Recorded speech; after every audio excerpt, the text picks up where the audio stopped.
ദൃശ്യം 2015 അതെ. ആ സമയത്തൊക്കെ മുതൽ സിനിമ സ്വപ്നങ്ങൾ സിനിമയിലേക്ക് വരണം എന്നുള്ള ആഗ്രഹമൊക്കെ തുടങ്ങിയ ടൈമായിരിക്കും അല്ലേ?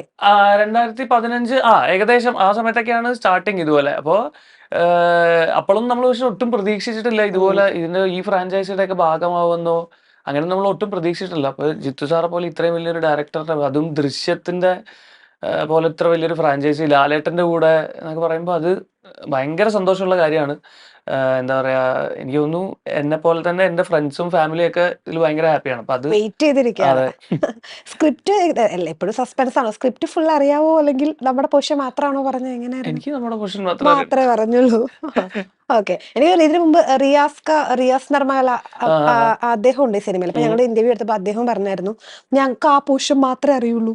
ഇവൻ ഡബ് ചെയ്യുമ്പോൾ നമ്മുടെ ഭാഗം മാത്രം, വേറൊരു ആർട്ടിസ്റ്റിനോട് മിണ്ടാൻ പോലും കഴിഞ്ഞ പരിപാടി അല്ല, അത് ഒരു ഞങ്ങൾ വിധത്തിൽ നല്ലതെന്ന് എനിക്ക് തോന്നുന്നു. കാരണം ഇത്രയും എക്സ്പെക്ടേഷൻ ഉള്ള ഒരു സിനിമ, അത് മലയാളി ഓഡിയൻസ് മാത്രമല്ല, നമ്മൾ ഓൾ ഇന്ത്യ എന്ന് മാത്രമല്ല ലോകത്ത് എമ്പാടുള്ള ദൃശ്യം ഇതുവരെ കണ്ടിട്ടുള്ള ആൾക്കാർ വെയിറ്റ് ചെയ്ത് നിൽക്കുന്ന ഒരു സിനിമയാണ്. അപ്പൊ അത് ആ സീക്രസി മെയിൻറ്റെയിൻ ചെയ്യുന്നത് ഒരു ഭയങ്കര വലിയ നല്ല കാര്യമാണ്. കാര്യമാണെന്ന് എനിക്ക് തോന്നുന്നുള്ളൂ. കാരണം തിയേറ്ററിൽ നമുക്ക് അത് ആ സസ്പെൻസ് അതേപോലെ നിലനിർത്തി പോകാലോ. അപ്പൊ ഞാൻ ബാക്കി എല്ലാ പ്രേക്ഷകരെയും പോലെ നമ്മളും എല്ലാവരും വെയിറ്റ് ചെയ്യുകയാണ് രാവിലെ 8 മണി ഷോയ്ക്ക് വേണ്ടി.